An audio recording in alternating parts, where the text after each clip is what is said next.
Hello दोस्तों, आज की जो कहानी है बेहद ही प्रेरणादायक है। तो चलिए शुरू करते हैं। एक समय की बात है, भगवान गौतम बुद्ध एक गांव में धर्म सभा को संबोधित कर रहे थे।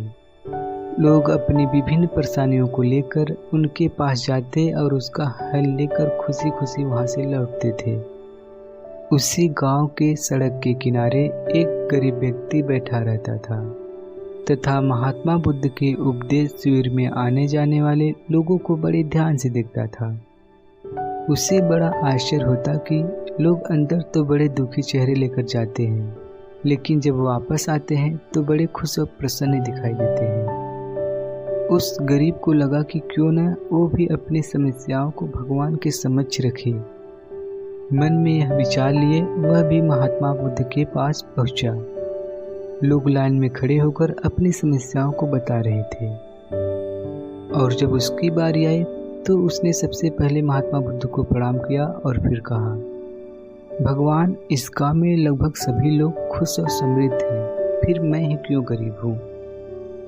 इस पर उन्होंने मुस्कुराते हुए कहा, तुम गरीब और निर्धन इसलिए हो क्योंकि तुमने आज तक किसी को कुछ दिया ही नहीं। इस पर वह गरीब व्यक्ति बड़ा आश्चर्यचकित हुआ और बोला, भगवान, मेरे पास भला दूसरों को देने के लिए क्या होगा। मेरा तो स्वयं का गुजारा बहुत मुश्किल से हो पाता है।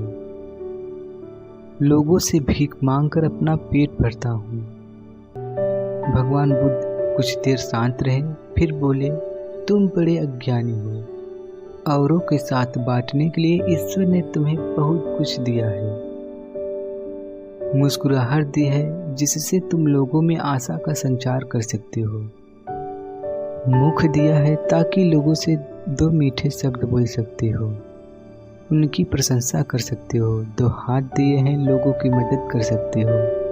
ईश्वर ने जिसको ये तीन चीजें दी है वह कभी गरीब और निर्धन नहीं हो सकता।